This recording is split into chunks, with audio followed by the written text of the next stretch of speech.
నమస్తే. నేను మీ కుప్ప పద్మిని. ఇన్నాళ్ళు మీ సపోర్ట్‌ని నాకందిస్తూ, మీ ప్రేమని నాకందిస్తున్న ప్రతి ఒక్కరికి కృతజ్ఞతలు. ఇప్పుడు చూడబోతున్న ఈ వీడియో కూడా ఖచ్చితంగా మీకు ఉపయోగపడుతుంది.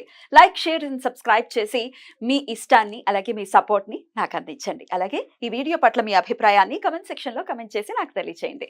నమస్తే. నమస్కారం. శుభోదయం కార్యక్రమానికి స్వాగతం. ఈరోజు 7వ తారీఖు మే నెల 2024వ సంవత్సరం మంగళవారం. శ్రీ క్రోధినామ సంవత్సరం ఉత్తరాయణం వసంత ఋతువు.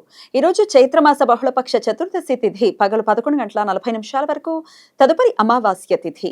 అశ్విని నక్షత్రం మధ్యాహ్నం 3:32 వరకు, తదుపరి భరణి నక్షత్రం. ఆయుష్మాన్ యోగం రాత్రి 8:59 వరకు, తదుపరి సౌభాగ్య యోగం.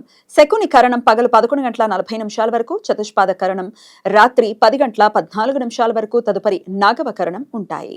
నక్షత్ర వర్జం ఉదయం 11:54 నుండి మధ్యాహ్నం 1:21 వరకు, మరలా రాత్రి 12:21 నుండి 1:49 వరకు.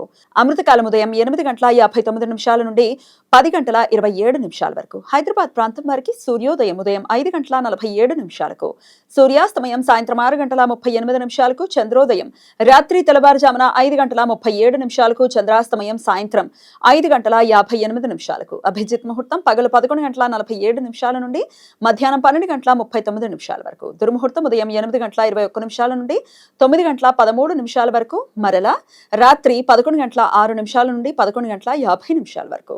రాహుకాలం మధ్యాహ్నం 3:26 నుండి సాయంత్రం 5:02 వరకు. గుళిక కాలం మధ్యాహ్నం 12:13 నుండి 1:49 వరకు. యమగండం ఉదయం 9 గంటల నుండి 10:36 వరకు. ఈరోజు దర్శ అమావాస్య.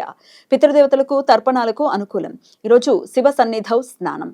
శైవ భక్తులు ఈరోజు శివాలయాలకు దగ్గరగా ఉన్న కోనేరు లేదా నదులలో పుణ్య స్నానాలు చేయటం చాలా పవిత్ర విధిగా భావిస్తారు. ఈరోజు కృష్ణ అంగారక చతుర్దశి.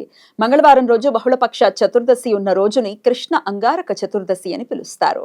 ఈ రోజు సూర్యగ్రహణం పట్టిన రోజంత పుణ్య దినమని, పుణ్య నదులలో కానీ సముద్రంలో కానీ స్నానం చేసి యమ తర్పణం ఇవ్వటం మిక్కిలి ఫలప్రదమని పురాణ వచనం. ఈరోజు అన్వాదనం. వైష్ణవులు ఉపవాసం ఉండి రేపు యజ్ఞం చేస్తారు.